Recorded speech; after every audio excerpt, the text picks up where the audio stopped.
This podcast is for informational and educational purposes only and does not constitute legal advice. The content discussed today is a summary of complex regulatory requirements. Listeners should consult with qualified legal counsel to determine how DFS 500 applies to their specific circumstances. Now, let's dive in. In Section 3, the Cybersecurity Policy, the Second Amendment added a whole slew of new policies. So if I remember the count correctly, there are 19 groups of policies that the Second Amendment requires of Class A companies. They range from anything from managing asset inventory to access management, incident response, cybersecurity operations, vendor security, vulnerability and threat management, obsolescence management, etc., etc. Now, during the First Amendment, we, the industry, pushed back on this section because originally the DFS intended that all of these policies and associated procedures be approved by the board of directors.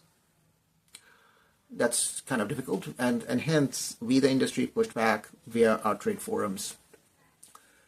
The department, DFS, agreed to the pushback. They revised the language. Instead, they did not still remove that requirement out entirely, but carved an exception within the law.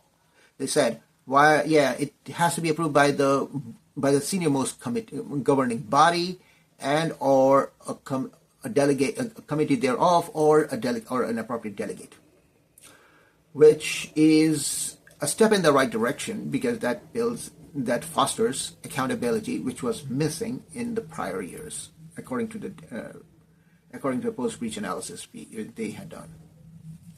So one of the things over here to note is that make sure that you have policies that cover all of the 19 families. Now, it doesn't mean that one policy will per family. You could have many to many, or one to many, or many to one type of relationship. And in certain instances, you may have one duplicate policy. So one policy could satisfy multiple policy families here. So make sure of that, and make sure that your policies are always up to date. They have been revised appropriately, renewed on time, and address the latest threat landscape. And of course, based on your organizational profile, they address the threats that are pertinent to your organization.